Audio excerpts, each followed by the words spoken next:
get another coffee.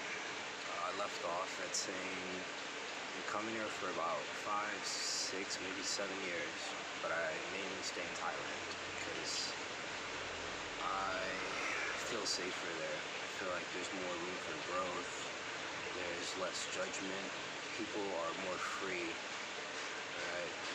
Mentally, financially, they're mainly stable, and that's with the tourism that exists. Yes, Cambodia and Thailand both have tourism.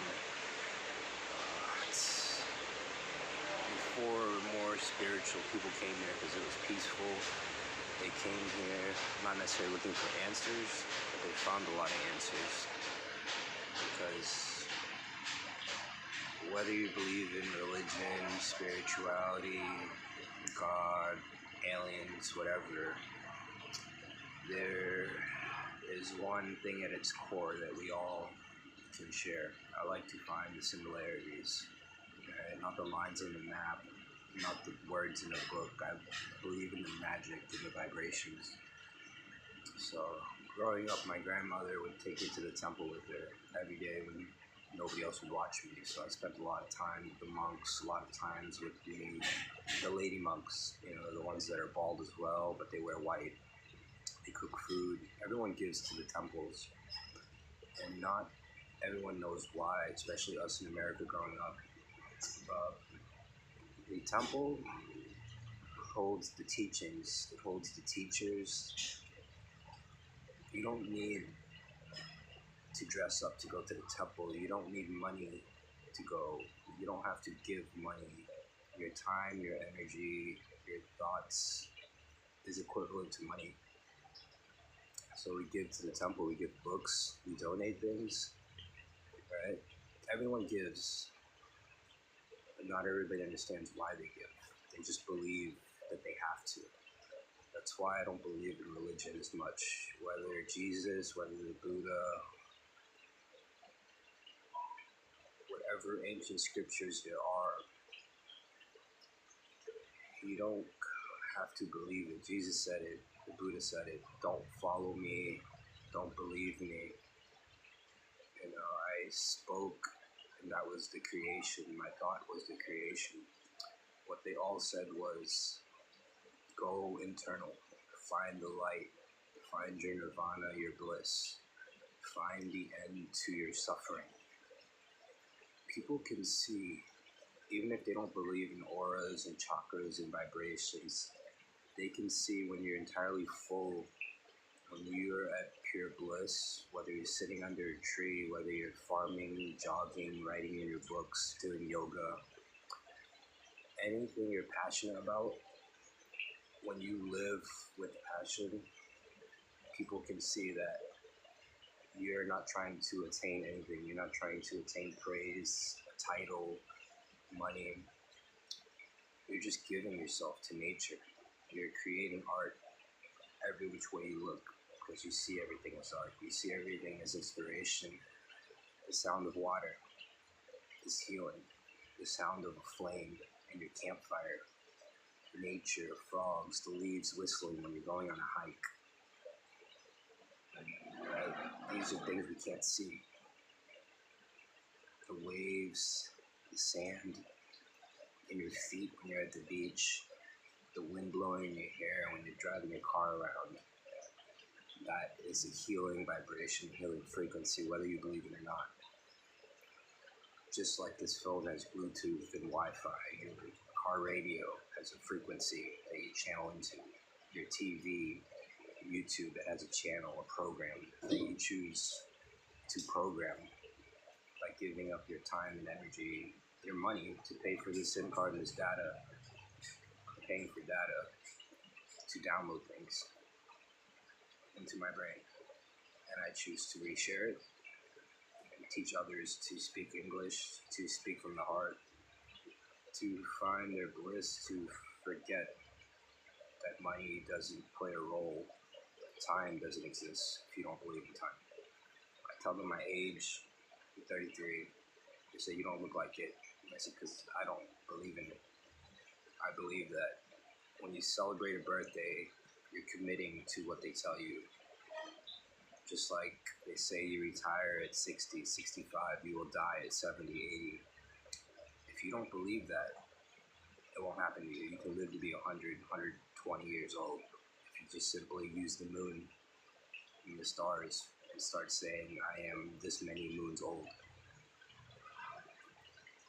Time will not exist if you don't give up a predicted amount of it to work. It's Monday and I have to go to work. It's Friday, I have to go celebrate.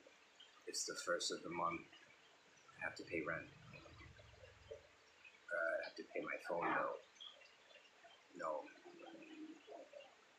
The American dream for me, being born in America, and the American dream for my mother and my father and my grandparents immigrating there, it's different. Because they had options, they learned the options. And today we're going to Battambang with a local bus. So I just opened up a bank account for my mom. I told her you can buy a bus ticket on the app and you can guarantee yourself a brand new bus instead of going around and paying the price gouges, paying extra to be stuffed in a little minivan that doesn't know what time they're going to drop you off, that stops along the way to add people, add packages, that might drop you off nowhere near where you're trying to go because they are working with the tuk-tuk drivers and the remote drivers to make extra money.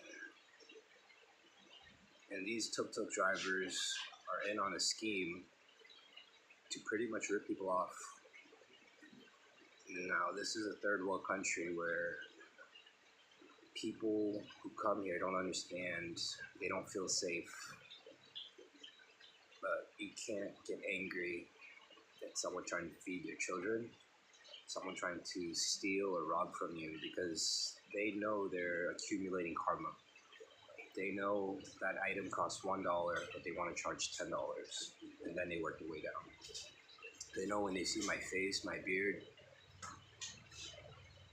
I might not be Cambodian, so they instantly start at a high price. And I don't even speak Cambodian, I'll speak English, just so I can learn.